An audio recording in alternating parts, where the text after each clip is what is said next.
प्यारे विद्यार्थियों, आज हम लोग छठी कक्षा की गणित के अभ्यास 3.1 के प्रश्नों को हल करना सीखेंगे। कल भी हम लोग इसी अभ्यास के प्रश्नों को हल कर रहे थे।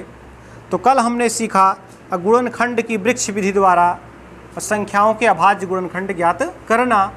तो आज हम भाग विधि से अभाज्य गुणनखंड ज्ञात करना सीखेंगे। और प्रश्न संख्या 2 इस अभ्यास का दूसरा प्रश्न है, भाग विधि द्वारा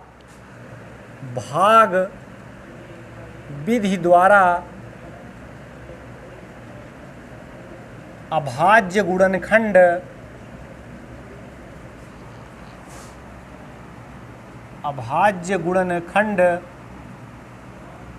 ज्ञात करना। देखिए, अभाज्य गुणनखंड ज्ञात करना, यह कैसे ज्ञात किया जाए आप को मैंने जानना बहुत ज़रूरी है, क्योंकि लघुत्तम समापवर्त्य, महत्तम समापवर्तक या और भी तमाम चीज़ें जब आप मैंने गणित की संक्रियाएं हैं उसमें अभाज्य गुणनखंडों का कार्य पड़ता है। तो अभाज्य गुणनखंड ज्ञात करने की 2 विधियां हैं, गुणनखंड विधि और भाग विधि। तो भाग विधि द्वारा आज हम कुछ संख्याओं के अभाज्य गुणनखंड ज्ञात करेंगे। तो देखिए कैसे ज्ञात किया जाता है। तो एक संख्या है 1197।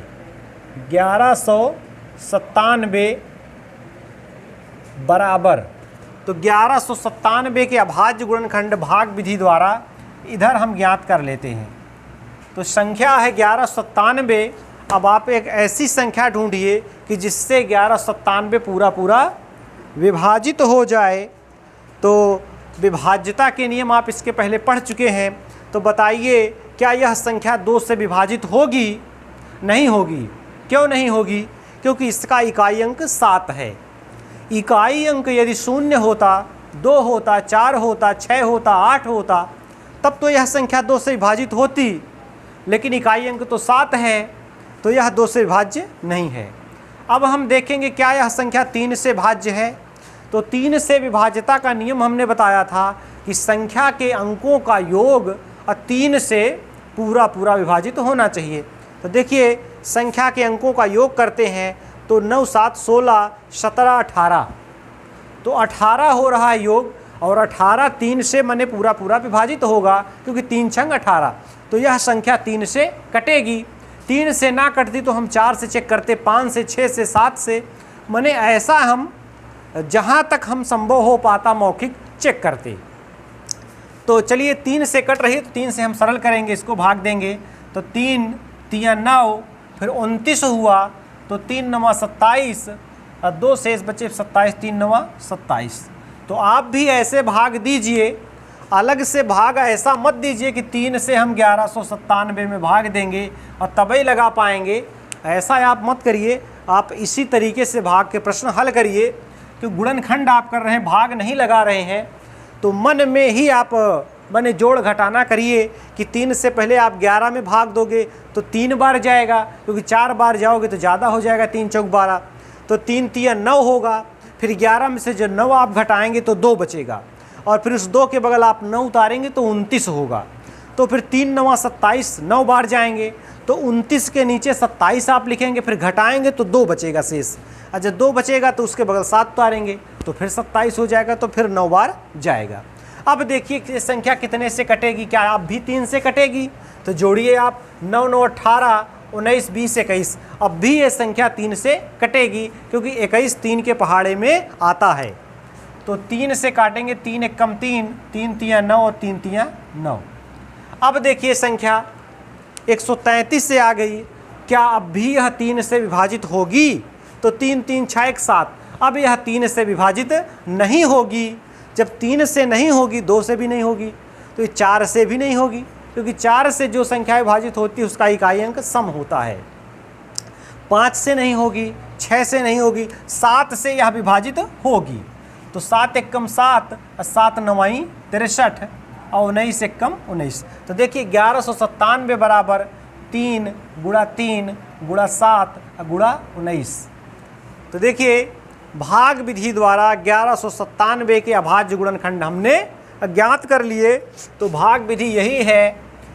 तो तो और हम एक आध प्रश्न ले लेते हैं। जैसे यहाँ दिया गया है माने 2520 माने 2520, इसके अभाज्य गुणनखंड हमें ज्ञात करने हैं भाग विधि द्वारा। तो देखिए 2520 संख्या हमने लिख ली। अब देखिए क्या यह संख्या 2 से विभाजित होगी? तो 2 से यह बिल्कुल विभाजित होगी, क्योंकि 2 की विभाज्यता में बताया गया है कि इकाई अंक 0 हो, 2 हो, 4 हो, 6 हो, 8 हो, तो वह संख्या 2 से विभाजित होती है। तो बस 2 से इसमें भाग दीजिए। तो 2 एक कम 2 और 2 दूना 4, तो 5 में से 4 गए 1 और 2 छंग 12 और 0 उतार लीजिए, तो 1260 आ गया। मैंने 2 से 2520 में हमने भाग दिया तो 1260 प्राप्त हुआ। अभी ये 2 से विभाजित होगा क्योंकि इकाई अंक 0 दिखाई दे रहा है। तो 2 छंग 12 और 2 तिहाई 6 और ये 0 आ गया। तो देखिए अभी 0 चल रहा है जब इकाई अंक, तो 2 से विभाजित संख्या होती रहेगी। और 2 तिहाई 6 और 2 एक कम 2, 2 पंचे 10। अब देखिए संख्या आ गई है 315। तो अब तो यह 2 से विभाजित नहीं होगी क्योंकि इसका इकाई अंक 5 आ गया। तो हम चेक करेंगे क्या यह 3 से विभाजित होगी क्या?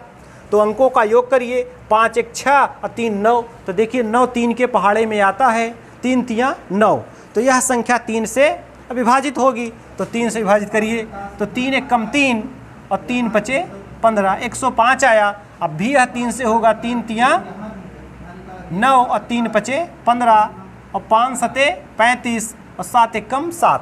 तो देखिए इसके अभाज्य गुणनखंड हमने ज्ञात कर लिए। और 2 गुणा 2 गुणा 2 गुणा 3 गुणा 3 गुणा 5 गुणा 7।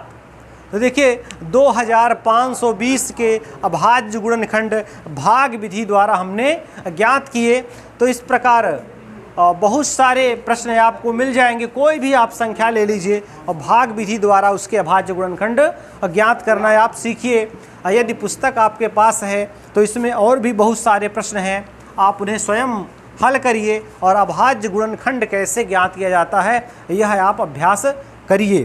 तो आज बस इतना ही, और शेष प्रश्नों को हम लोग कल के वीडियो में देखेंगे। तो बस धन्यवाद।